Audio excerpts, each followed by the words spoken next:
everybody said to me, well, we keep hearing we need to do something. What is it that we need to do? So people have said, I need to talk about we need to go on the offense. Folks know what it means to go on the offense?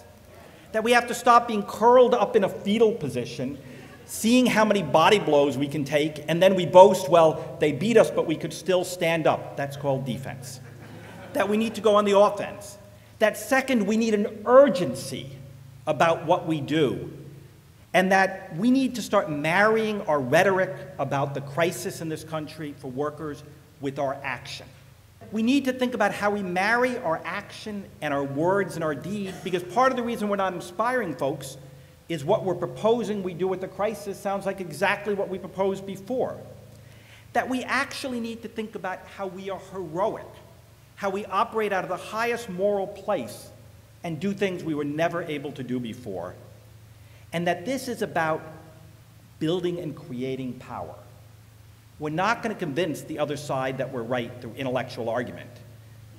We need to create power, and in a way, we need to talk about how we create a crisis for the super rich. Our country's history has been that there's shared prosperity, shared growth, and I know that we may believe that for the future of the country we need a shared prosperity, we need shared growth, but I just think we need to be crystal clear.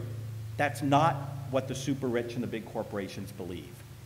They think things are absolutely fine. I just want to say that again. Do you think any of them really worry that there's 10% unemployment or 25% unemployment in communities of color? Do you think, I mean, as everybody went through, they're sitting on trillions in cash. They're the richest they've been in history, and I feel we're almost in like a battered spouse, where we're trying to convince them it would be good for them to help us. We're trying to intellectually convince them that it's better for the country. They're saying this is working just great. So there's a crisis for us, right? Is there a crisis for them? So let's think about that. There's a crisis for us, and there's not for them. So what do we need to do?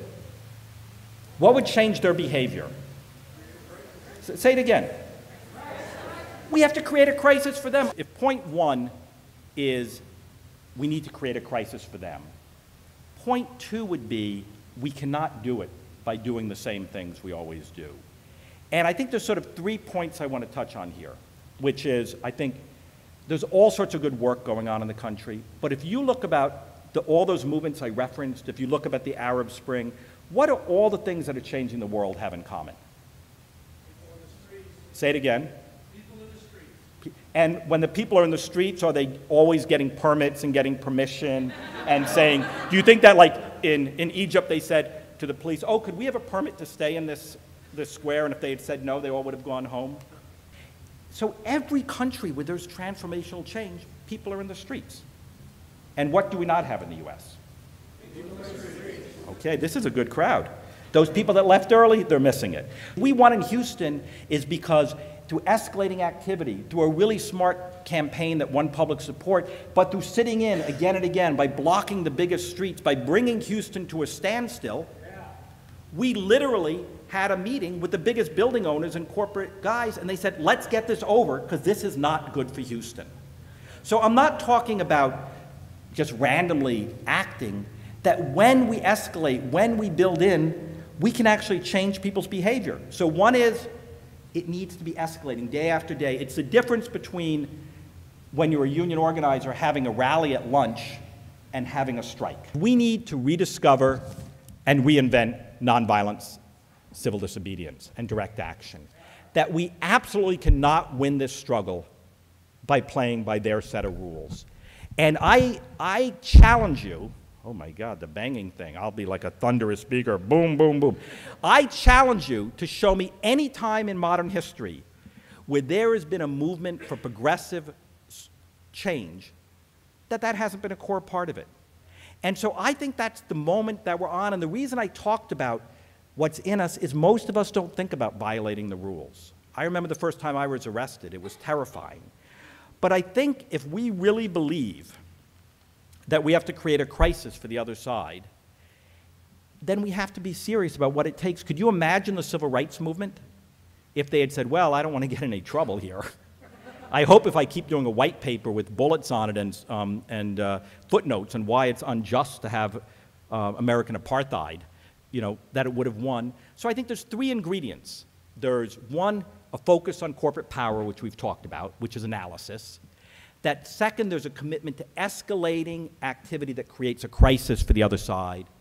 And third, there's nonviolent civil disobedience and direct action. And I don't mean the symbolic arrest where we've arranged with the police where you walk around the corner and, you know, and then they let you go. I'm not saying we're there tomorrow, but if we believe that the richest, most powerful people want to cement and make permanent what they're doing, then we need to do that. There was another great event where people backed up trucks full of furniture and they moved them into the lobby of JP Morgan's regional headquarters.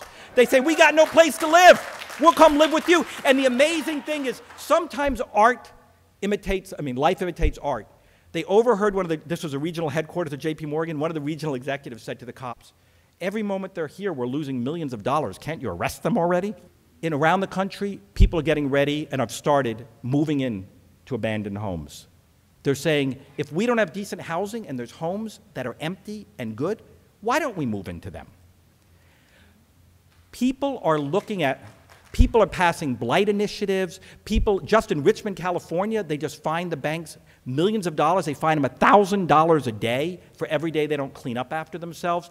There is untold incredible stuff, and I think what you're going to find starting in the middle of September is it's going to sweep the country, that more and more people are taking action. There's going to be more and more people willing in a nonviolent, moral, heroic way to take the risk of arrest. And I know in Seattle, in LA, in San Francisco, in Chicago, in New York, in Boston, we've got some stuff in Boston, in New York that's going to really be spectacular.